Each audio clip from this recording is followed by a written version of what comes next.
Joyville 2 takes us deeper into this abandoned summer camp to answer a very important question for our main antagonist. What happened to his sister? So let's venture through this world of tragic memories to answer said question and maybe even uncover a few shadows of the past that came to life in Joyville. Harrison Vanderbilt's story is a cautionary tale of how the past can haunt even the brightest of dreams. His creation, Joyville, was meant to be a beacon of hope for children, but it became a prison for his own unresolved demons.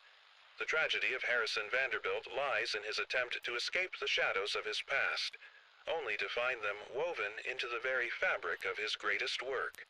Harrison Vanderbilt, a man who dreamed of a pure world for children, inadvertently resurrected the shadows of his own life. Joyville became not a sanctuary, but a mirror to his broken hopes and unhealed wounds. Perhaps this is the ultimate tragedy of dreamers. In trying to escape their inner demons, they often find only their shadows.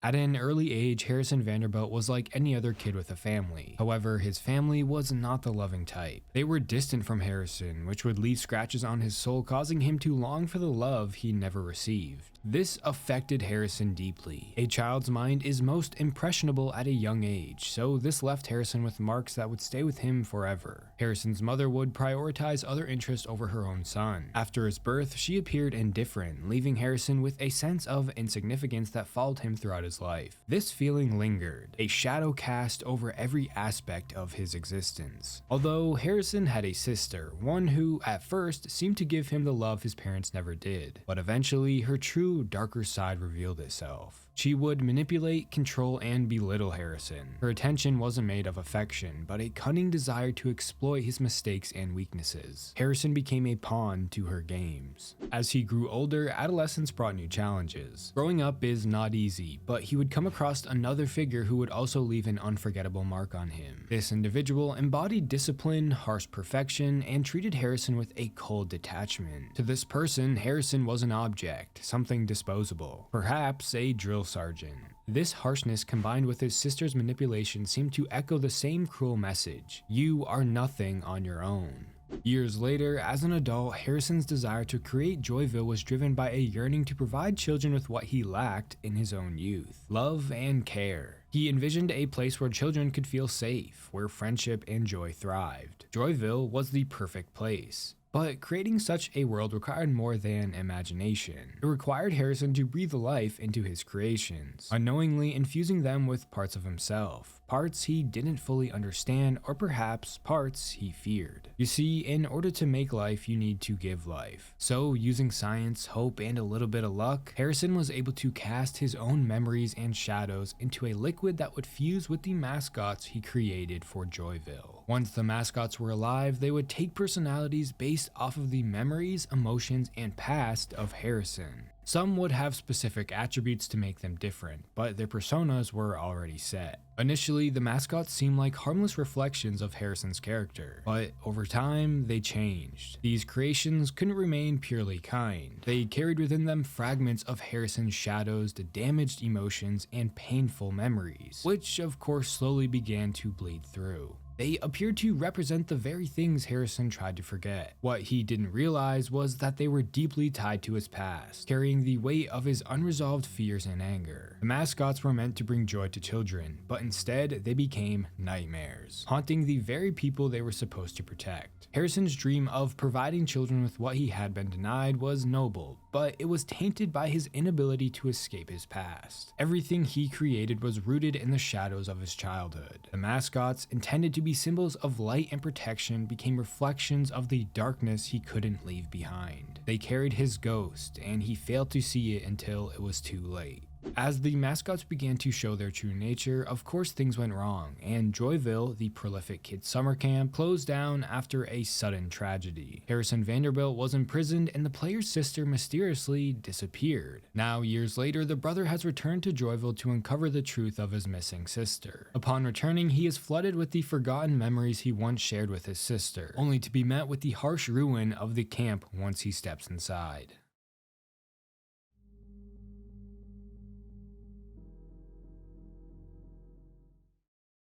Following the events of Joyville 1, the player wakes up underneath rubble from the elevator fall, but Wooly Bully is nowhere to be found, leaving his fate unknown. Now, as the player ventures deeper into the location, they find themselves inside a room filled with stuffed bunnies and teddy bears. However, these are no ordinary toys, specifically the rabbit. This tool allows the player to change worlds and turn back time, bringing them to the past. And of course, a new teddy bear that will unlock doors and upload data. Maybe these new toys have the same special chip inside them that we learned about from the first game, although it's never said. Eventually, the player charges both toys, and when doing so, the world around him changes back in time. Here we meet a friendly feline, Lumina. She sort of sneaks up behind the player as if she was trying to scare him. This foreshadows her playful attitude. Lumina introduces herself to the player and shows off the location. First, the panic room, but it's not the best place for those who scare easily. Inside, you can test your bravery or play a prank on your friends. Next, her room. This is where Lumina spends all of her time. The last room is the most magical and fun. Joy Room. Ride the slides, dive into ball pits, and become a star on the dance floor. Lumina leaves the player with, if they ever want company or just to talk, to come see her, and then she vanishes. With that, the player enters Joy Room.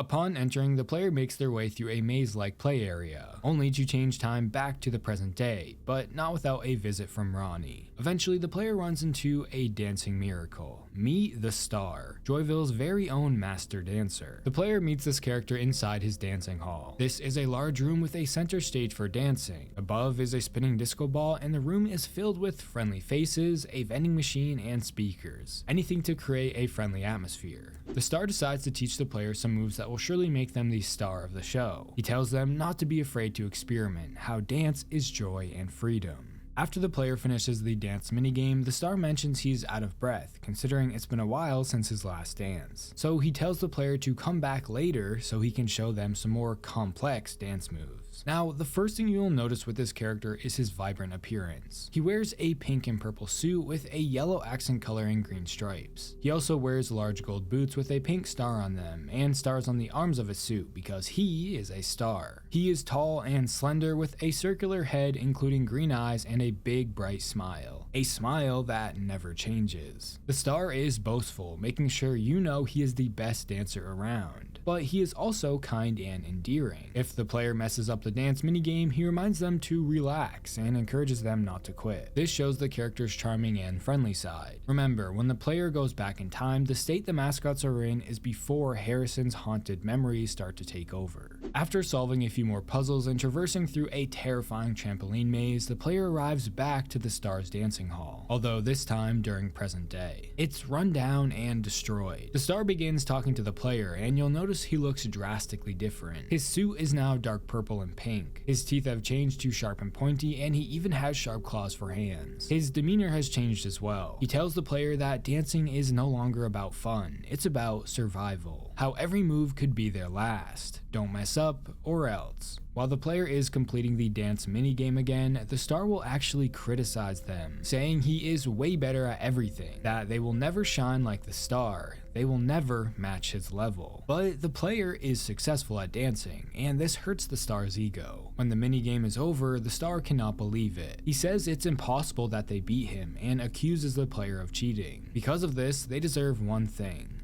death. Filled with rage, the Star begins to chase the player. Following the twists and turns, the player retreats to an air vent, but the Star is still right behind them. While blinded by anger, the Star follows down the vent and slides right into the fan, cutting his body in half. The Star screams in agony as he takes his last breath and succumbs to the injury. The Star's story ends here.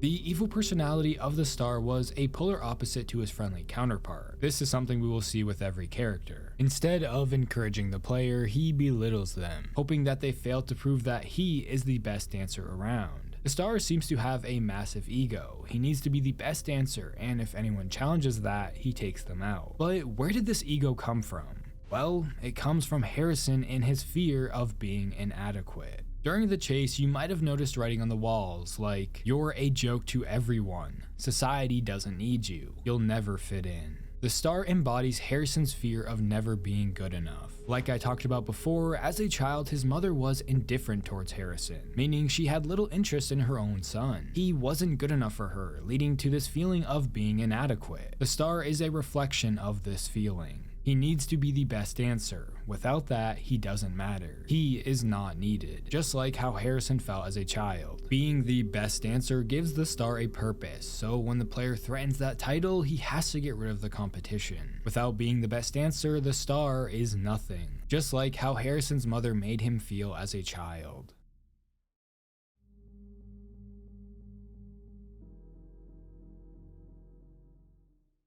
After narrowly escaping the star, the player ventures inside the panic room to encounter an aquatic friend. This is Tidy, an anglerfish. But before the player can meet Tidy's friendly side, he needs to solve 2 puzzles that give him batteries to power the data upload for the teddy bear. You might have noticed I have yet to bring this up. That's because I have no idea what it's for, and the game never explains it. What data are we uploading? Why are we uploading data? What is the data for? It's never said, so maybe in Joyville 3 we will get an explanation. Now, while solving these puzzles, Tidy will wander around the area, and if he sees you, he eats you. To help keep an eye on him, the center room has 4 monitor cameras that help locate him. While we solve the puzzles, Tidy can be heard yelling about being tired with the player's shenanigans, how it's time they learn some manners, and complaining about the mess we apparently made. His evil appearance is slightly similar to his nice. The biggest difference are the massively sharp teeth that are so big they cover his eyes, which are located inside of his mouth. After successfully solving the puzzles and retrieving the data from the teddy bear, the player enters Tidy's home after turning back time. It's a huge underwater room with aquatic life to look at and his very own ship. The wallpaper is even styled waves of water. This is obviously where Tidy spends most of his time. Tidy greets us and explains how he just loves the depths of the sea. He finds all sorts of cool stuff underwater, but some of these cool items have gone missing. So he asks the player if they'll help him find his items, and if they do, he will give them a gift. So the player does just that, and with each item, Tidy explains how he found it. Now, Tidy is clearly a big green anglerfish. He wears a purple suit along with a large top hat. Inside his mouth are normal-ish teeth and his eyes. He also wears a monocle on one of the eyes. You'll notice his shirt will change with a picture of the item he wants the player to find next. I don't think this has any lore implications, but it's a cool detail about the character. After retrieving all the items, Tidy thanks the player and gives them a gift, which is just unlocking the next door, I guess, because he never actually gives them anything. The player switches back to present day, but when trying to leave, Tidy's evil side comes up behind them and accuses the player of stealing his stuff. Because of this, he begins to chase them. After successfully navigating through the eerie maze-like halls, the player crosses a wooden beam, and when Tidy tries to do the same, he falls through, causing him to fall into the water below, leaving his fate unknown.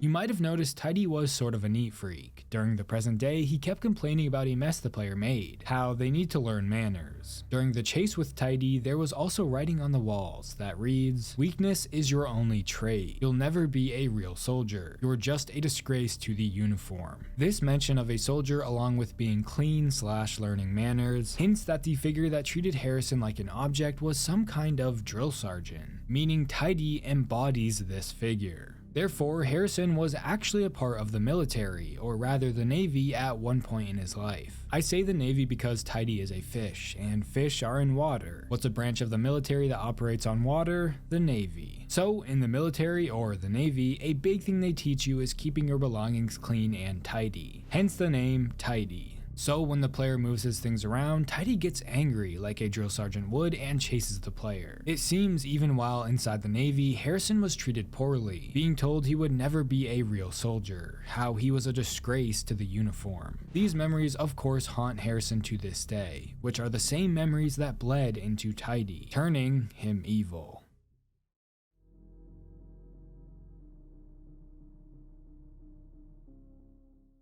After escaping Tidy, the player heads to the final door, and of course this is home to Lumina, the cat we ran into at the start of the game. Now, when we first enter her door during the present day, we find ourselves inside a giant cat-like play area. You can see the platform above. This is for Lumina and of course kids. As the player ventures deeper into her area, Lumina comes from around the corner and begins speaking to the player. She expresses how they must have forgotten that even the cutest kitty can have claws and fangs. She continues with the day that everything changed hinged around Joyville, she was getting bored of playing with kids. Their screams were getting so dull, but playing with grown-ups, that's a whole new game. So much more interesting and tasty. This hints that Lumina might have had something to do with the place's downfall. Perhaps she started it. She then tells the player she wants to play a game of cat and mouse. The player will try to run away from her while she hunts them down. She loves it when her prey thinks they have a chance. From this, it's clear that Lumina has a twisted and evil mind. She wants to kill the player, but would rather make a game out of it. The children's screams were not satisfying her anymore. She wanted something more. Adults seem to do the trick. With all that being said, the cat and mouse game begins. Now, the player does manage to escape the area without getting caught, but when trying to leave, Lumina comes in from behind the player and screams at them for trying to leave. Our desperate cries will be the sweetest melody to her ears, and with that, a chase ensues. But the player is quick and manages to outrun her as both end up inside some kind of power room. It's never actually said what this room is. After inserting all the canisters, Lumina jumps over the center chute trying to attack, but falls short and slips in. As she slowly falls inside, she accepts her fate, but not without flipping the player the bird. She ultimately plummets deep into the depths of the location, leaving her fate unknown. Lumina was presented as a bubbly, joyful character, a friend that is always looking to play. Does that sound familiar? Her demeanor takes a sinister turn when she becomes evil, and of course there is a reason for this. While playing Lumina's twisted game, you will find writing on the walls like, "Let's play our little game again." Trust was always easy to break. "You can't hide from me, Harrison. Just give up, Harrison." Why does she keep referencing Harrison? Well, because Lumina embodies Harrison's older sister. Like I said earlier, Harrison was a pawn to his sister's games. She manipulated, belittled him, and would exploit his weaknesses. Lumina got her playful and twisted personality from the terrified memories Harrison has of his sister.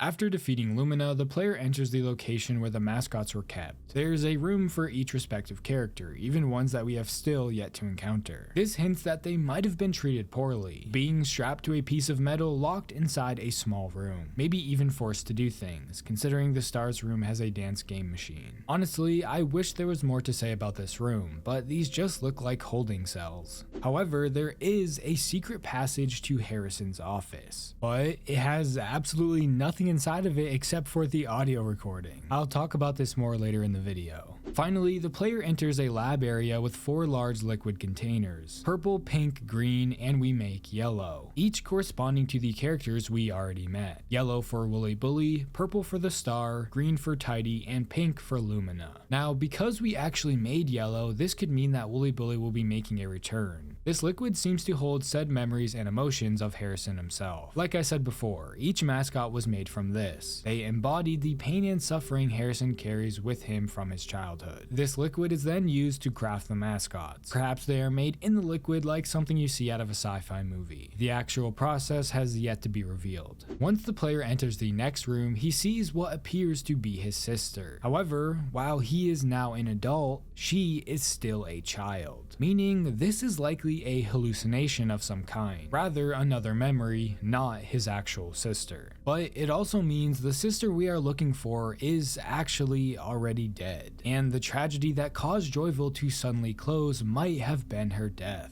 Now, you might have noticed a theme throughout the game, a theme of shadows and forgotten memories. Each character reflects Harrison's past memories, and with each death, the player also sees past memories of his missing sister from when they were kids. This theme suggests that you can never outrun your past. That being said, the final scene is another memory, a shadow. But once you shine light on a shadow, it disappears. We are shining a light on our sister, only to reveal that she is dead. Dead at the hands of Harrison's haunted past.